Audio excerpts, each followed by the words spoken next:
Bapak Ibu, Shalom. Di kesempatan yang lain, di TikTok saya yang lain juga ya, saya sudah menyampaikan dan menjelaskan sekaligus memaparkan deskripsi tentang kitab 4 Esra atau 2 Esdras. Ini Bapak Ibu. Sekarang saya akan mengambil satu petikannya, satu cuplikan ayatnya ya, yaitu 4 Esra 7 ayat 6 Bapak Ibu ya. Itu yang membahas tentang jalan yang sempit menuju kemuliaan. Bapak Ibu yang dikasihi Tuhan, hari ini kita diingatkan bahwa hidup kita ini di dunia ini hanyalah sementara dan sedang menuju pada sesuatu yang jauh lebih besar ya, yaitu kerajaan yang kekal.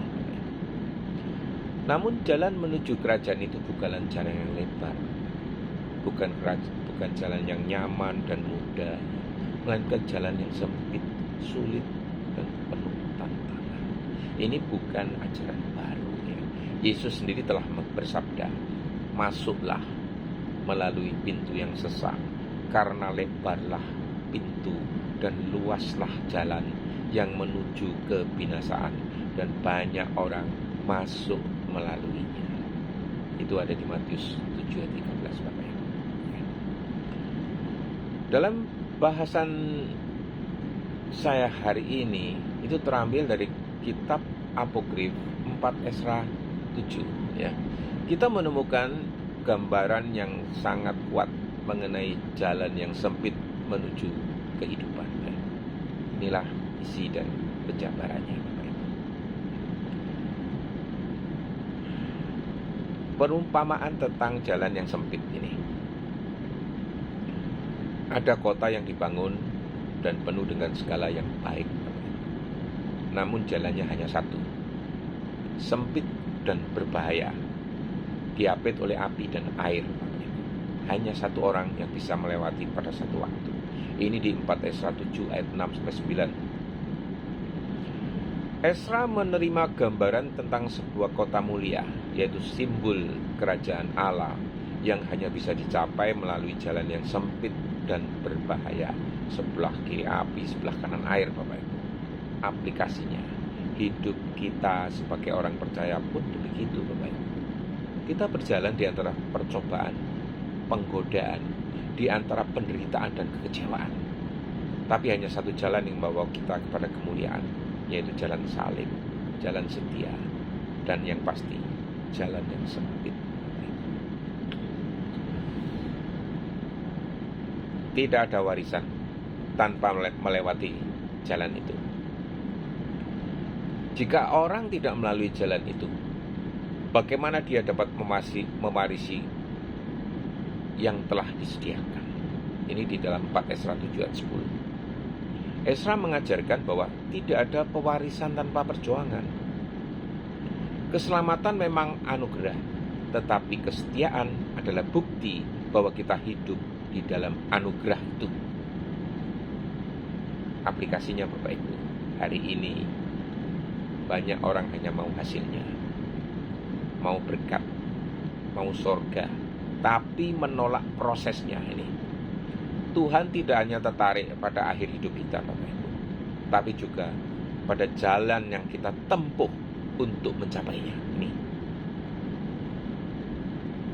satu lagi harus diingat Bapak Ibu, hanya sedikit yang diselamatkan.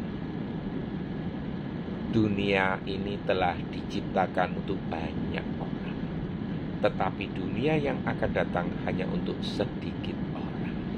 4 Esra 8 ayat 1 menyatakannya. Esra, seperti Yesus, mengatakan realita pahit. Hanya sedikit yang akan memilih jalan sempit. Banyak orang akan tersesat karena lebih memilih jalan yang lebar, yang nyaman, yang disukai dunia. Aplikasinya, apakah kita ini sedang hidup di jalan sempit itu? Atau sudah mulai tergelincir ke jalan yang lebar karena tekanan dunia? Jalan sempit bukan hanya soal penderitaan Bapak Ibu, tetapi juga soal komitmen pada kebesaran, kebenaran, kesetiaan pada Kristus, dan hidup di dalam kekudusan ini. Penerapannya, Tuhan sedang memanggil kita untuk tidak takut berjalan di jalan yang sempit itu. Ya, jalan itu memang sempit, penuh penderitaan dan kesendirian. Tetapi inilah jalan yang benar, Bapak Ibu. Jalan yang dilalui oleh para nabi, para rasul, dan bahkan Yesus sendiri. Banyak yang akan berkata, Tuhan tidak adil. Mengapa hidup begitu sulit bagi orang benar? Bukankah seharusnya Tuhan memberi kita jalan yang mudah? Esra pernah menanyakan hal yang sama. Tetapi jawab Tuhan adalah, kamu tidak mengerti rencanaku sepenuhnya. Tetaplah percaya dan setia. Itu Bapak Ibu. Sebagai penutup, saya akan memberikan sebuah ajakan bagi Bapak dan Ibu. Mari kita periksa kembali jalan hidup kita.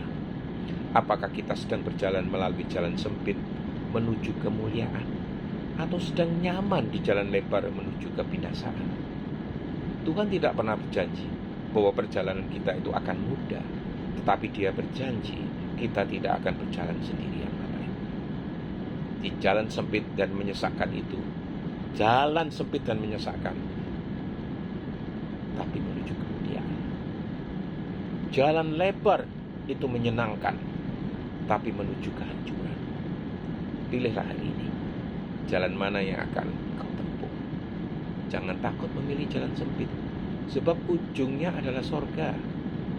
Ayat penutup 2 Korintus 4 ayat 17. Karena penderitaan ringan yang sekarang ini menghasilkan kemuliaan kekal melebihi segala-galanya. Tuhan yang berkuasa, tuntun kami untuk tetap berjalan di jalan. Walau sempit, walau sakit, berikan kami kekuatan dan kesetiaan untuk menempuhnya hingga akhir. Dan kiranya kami layak mewarisi kerajaan yang kekal. Amin. Shalom.